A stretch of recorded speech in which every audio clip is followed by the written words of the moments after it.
मोक्षमार्गस्य नेतारं भेत्तारं कर्मभो व्रतां ज्ञातारं विश्वतत्त्वानां वन्दे तद्गुणलब्धये। अब गाथा नंबर है हिंसादिश्वामुत्रापायवद्य दर्शनम। हाँ, हिंसादि जो पाप बताया था उससे निवृत्त होना व्रत बताया था। फिर वो व्रत का पालन करने वाले 5 भावना बताए थे। तो वो ऐसे विचार करना चाहिए तभी जीव हिंसादि को छोड़ सकता है। कैसे? जैसा हिंसादि है तो उस दोषों में उस ये 5 हिंसादि है, ये दोषयुक्त है, पाप है। अपाय मीन्स क्या है? पाप का कारण है।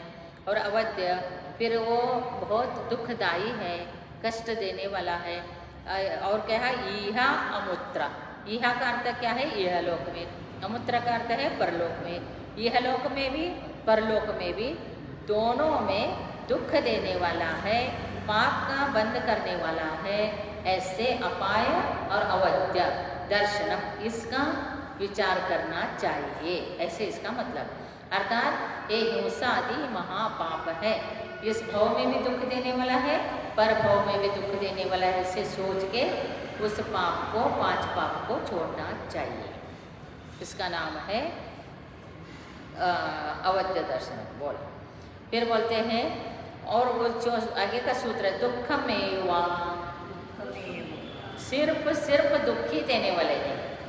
हिंसा, झूठ, चोरी, परस्त्री गमन और परिग्रह इकट्ठा करना, ये झूठ, इसी से तो सारे लोग डरते हैं। और वो झूठ, इसी से उनको दंड मिलता है और केस होता है। ये क्यों होता है? तो ये पाप करते हैं इसलिए तो होता है। तो इस प्रकार से ये कहीं भी हो कष्ट देने वाला ही है, समझ के चलना। अब बताते हैं मैत्री प्रमोद कारुण्य माध्यस्थानी च सत्वगुणाधिक क्लिश्यमाना विनेषु। मैत्री सत्व, प्रमोद गुणाधिक, कारुण्य क्लिश्यमान और कारुण्य क्लिश्यमान। और फिर क्या बताया? अविनयेषु माध्यस्थ, ये सबके साथ मैत्री भाव। मैत्री भाव में सबके साथ प्रिय व्यवहार करना। तो वो किनके साथ? सत्वान, प्राणी मात्र के प्रति मैत्री भाव रहना चाहिए। जितने भी प्राणी है, जीव है, उन सारे जीवों के प्रति अपने मैत्री भाव रहना चाहिए। और प्रमोद भाव जो है किनके साथ रहना चाहिए? प्रमोद भाव जो है गुणाधिक, जो गुणी जीव है, ज्ञानी जीव है, संयमी है, चारित्रवान है, तपस्वी है, व्रती है, उनके प्रति प्रमोद भाव, आनंद भाव रहना चाहिए। और फिर क्लिश्यमानादि, क्लिश्य अर्थात अत्यंत दुखी जीव है, उनके प्रति कारुण्य भाव, दया भाव, वात्सल्य भाव रहना चाहिए। अविनयेषु, फिर जो भी करते हैं उसका अनादर करते हैं, उसका मानते नहीं हैं, फिर उल्टा करते हैं, तो उनको क्या करना चाहिए? माध्यस्थानी, उनके प्रति न राग करना, द्वेष करना। माध्यस्थ भाव, अननोन पर्सनवत रहने का, उनके प्रति माध्यस्थ भाव रखना चाहिए। फिर जगत का स्वभाव संवेग वैराग्यार्थम,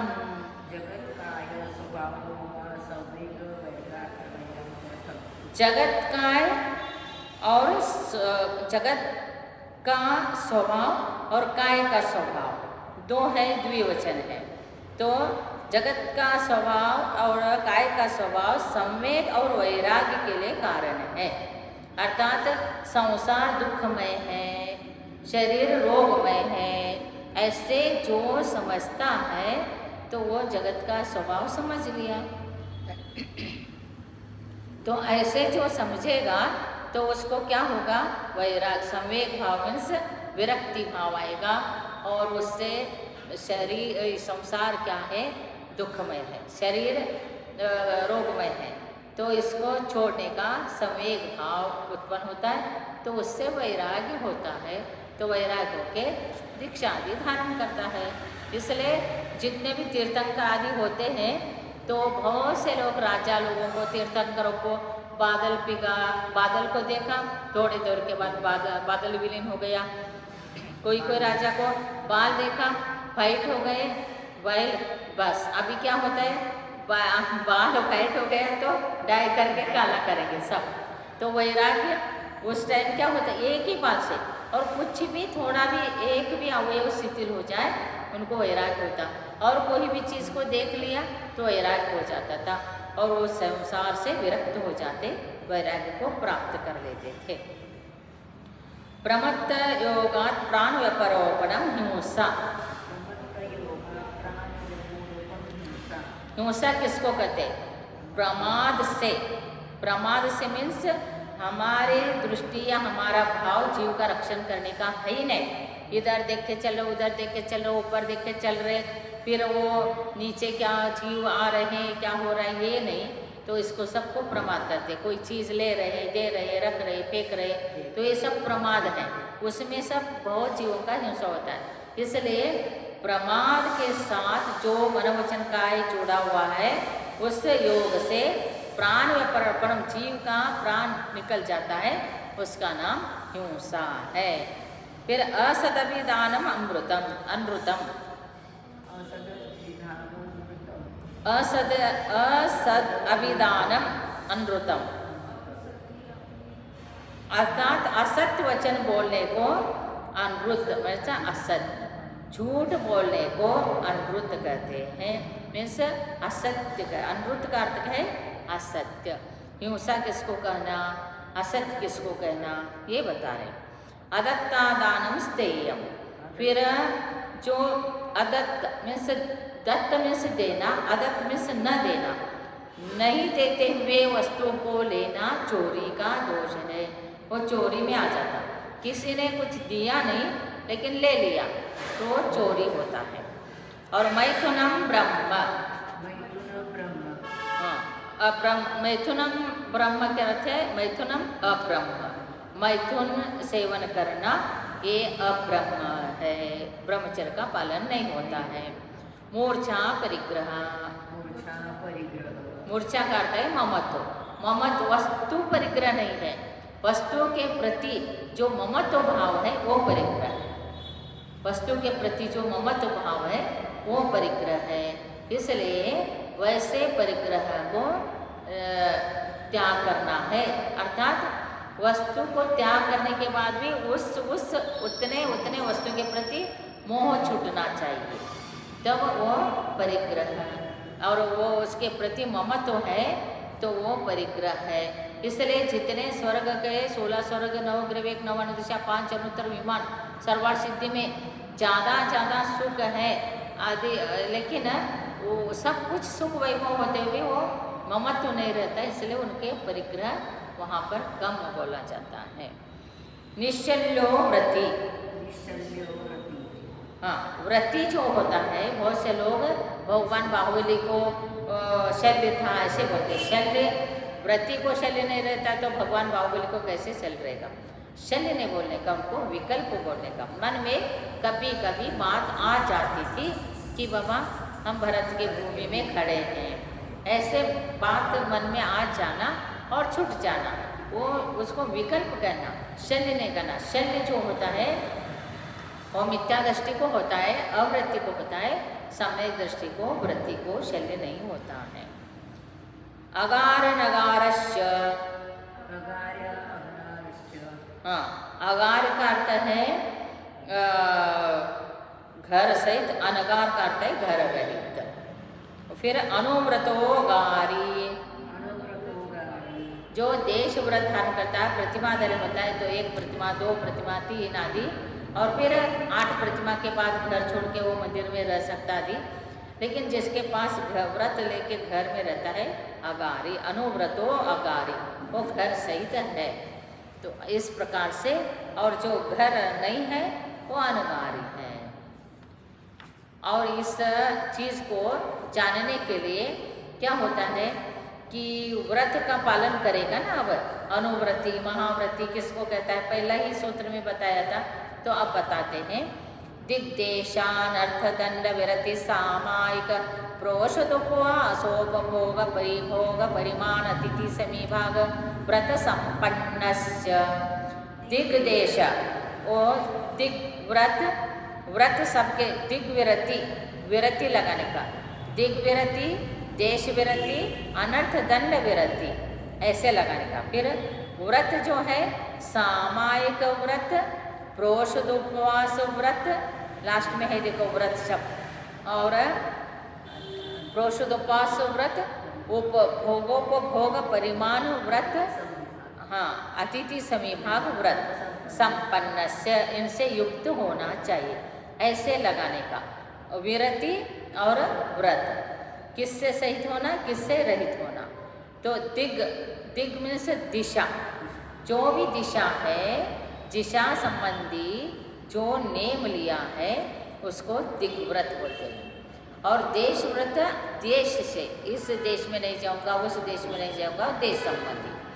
और अनर्थ दंड, जो आवश्यकता है उनसे भी ज़्यादा लेना अनर्थ दंड होता है, इनसे विरक्त होना है। अर्थात आगे आएगा अतिचार में कि जो व्रत ले लिया है दिग व्रत का, इस दिशा में नहीं जाऊंगा, वो दिग व्रत हो गए विरति।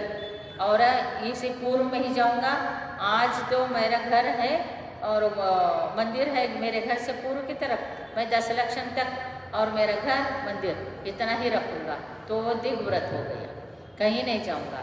और मंदिर के लिए जो दिशा है वही दिशा को लेना, वही यही चाहिए वही चाहिए नहीं, जो दिशा में होगा मंदिर वैसे, ऐसे नहीं कि पूर्वी तरफ, पश्चिम है तो पश्चिम, उत्तर है तो उत्तर, दक्षिण है तो दक्षिण, लेकिन मंदिर के लिए जाना आना करना है 10 दिन ऐसे, या तो अष्टमी के दिन, चतुर्दशी के दिन, या तो गुरु जहाँ चतुर्मास करे तो वहाँ पर वो दिशा जो आपके घर से बैठता है वो 2 दिशा रखना, 1 दिशा रखना, ऐसे करना। मंदिर एक दिशा में है, गुरु एक दिशा में है, आपके घर से जो जितना दिशा बैठता है उतना।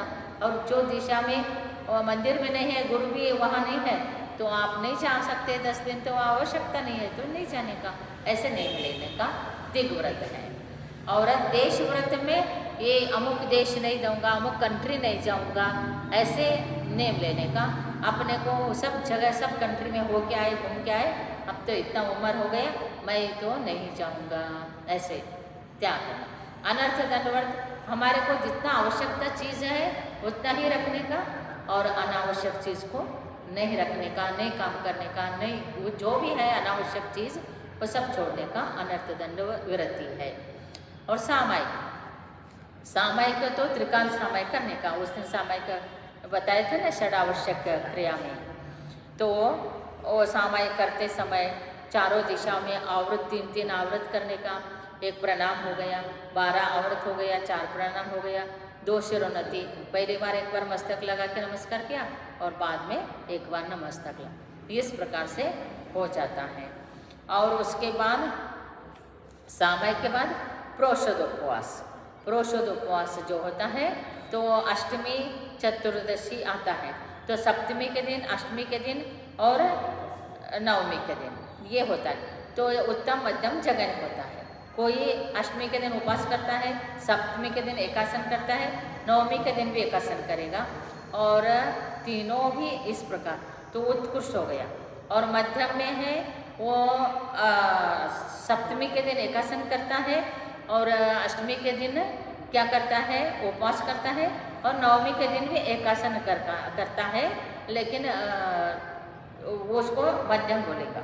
और फिर जगन में क्या है, तीनों टाइम में पानी लेता है, उसको जगन बोलेगा, सप्तमी के दिन भी नवमी के दिन भी। और वो अष्टमी का उपवास नहीं करेगा, चतुर्दशी का उपवास नहीं करेगा, फिर एकासन करेगा, तो ये होता है जगन। ऐसे प्रोषद उपवास होता है। फिर भोगोपभोग परिमाण, भोग वस्तु और उपभोग वस्तु में परिमाण करने का, तो वो भी व्रत लेने का।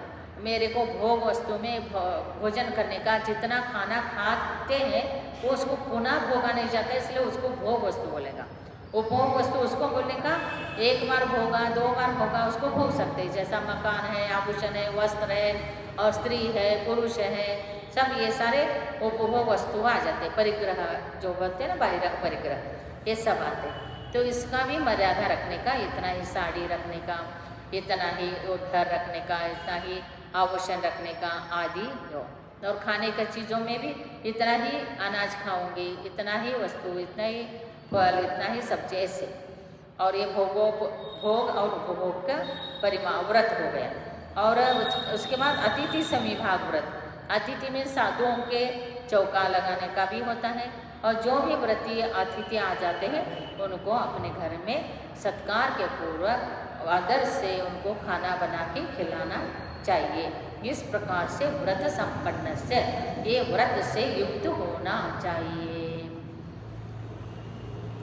नमो अरहंतानम, नमो सिद्धानम, नमो अरहणम, नमो अक्षयम, नमो लोवे सौवस।